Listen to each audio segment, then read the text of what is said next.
पाकिस्तानियों के लिए जापान का वर्क वीज़ा, एक बड़ी खुशी की खबर। अस्सलाम वालेकुम नाज़रीन, आज की वीडियो में उन सब पाकिस्तानियों के लिए जो जापान में काम करना चाहते हैं या रिहाइश इख्तियार करना चाहते हैं, उनके लिए एक बड़ी खबर है, क्योंकि आखिरकार जापानी हुकूमत ने पाकिस्तानियों के लिए एक बड़ी खुशखबरी का ऐलान कर दिया है। नाज़रीन, जापान इस वक्त मज़दूरों की शदीद कमी का शिकार है, क्योंकि वहाँ की आबादी तेज़ी से कम हो रही है। इसीलिए जापानी हुकूमत ने कई ममालिक के साथ वर्क वीज़ा प्रोग्राम शुरू किए हैं, ताकि हुनरमंद अफराद जापान जाकर वहाँ काम कर सकें। और अब पाकिस्तान भी उन ममालिक में शामिल हो गया है जिनके शहरी जापान में काम के मौके हासिल कर सकेंगे। ये कदम जापान की तरफ से पाकिस्तान पर एतमाद का एक वाज़ेह सबूत है। अब बात करते हैं असल तफसीलात की।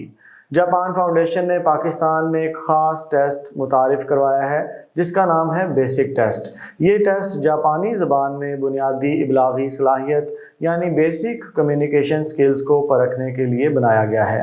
ये टेस्ट इस्लामाबाद में मुनक़्क़द होगा। तारीख़ें मुक़र्रर की गई हैं 4 अक्टूबर, 11 अक्टूबर, 1 नवंबर और 8 नवंबर 2025। इम्तिहान का इनेकाद एसकॉन्स स्कूल्स ऑफ अकाउंटेंसी F8 मरकज़ इस्लामाबाद में किया जाएगा। इंतज़ामिया के मुताबिक इस टेस्ट के लिए सिर्फ 500 उम्मीदवारों की गुंजाइश रखी गई है, यानी जो पहले रजिस्टर करेगा वही इस मौका से फ़ायदा उठा सकेगा। अब सवाल यह है कि ये टेस्ट इतना अहम क्यों है, तो उसकी वजह यह है कि जापानी हुकूमत के स्पेसिफाइड स्किल्ड वर्कर प्रोग्राम में शमूलियत के लिए इसी टेस्ट में कामयाबी लाजमी शर्त है। यानी अगर आप ये टेस्ट पास कर लेते हैं तो आप जापान के वर्क वीज़ा के लिए अहल हो जाते हैं और ये आपके करियर का एक नया आगाज़ बन सकता है।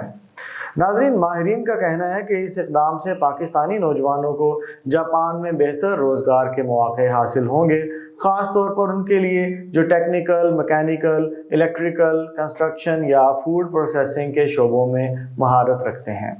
जापान उनके लिए एक ख़ास मौका बन सकता है। नाज़रीन, जापान का वर्क वीज़ा हासिल करने के लिए सिर्फ फॉर्म भरना काफ़ी नहीं, सबसे ज़रूरी शर्त है कि आप इस टेस्ट में कामयाब हों। यानी जापान जाने का ख्वाब पूरा करने के लिए आपको जापानी ज़बान की बुनियादी समझ बूझ साबित करना होगी। जो उम्मीदवार इस टेस्ट में पास हो जाएंगे उनके लिए जापान के दरवाजे खुल जाएंगे, जबकि नाकाम उम्मीदवारों को अगले सेशन तक इंतज़ार करना पड़ेगा। तो अगर आप वाकई जापान में काम करना चाहते हैं तो अभी से जापानी ज़बान की तैयारी शुरू करें, रजिस्ट्रेशन की ख़बर पर नज़र रखें और इस सुनहरी मौके को हाथ से ना जाने दीजिए। ये खबर लाखों पाकिस्तानियों के लिए एक नई उम्मीद है और शायद आप ही वो खुशकिस्मत हो जो जापान में अपना करियर बना लें। आइंदा आपकी खिदमत में हाजिर होंगे एक नई दिलचस्प स्टोरी के साथ। तब तक अपने मेज़बान आसिम असलम को इजाज़त दीजिए। देखते रहिए CNN पाक न्यूज़। अल्लाह हाफ़िज़।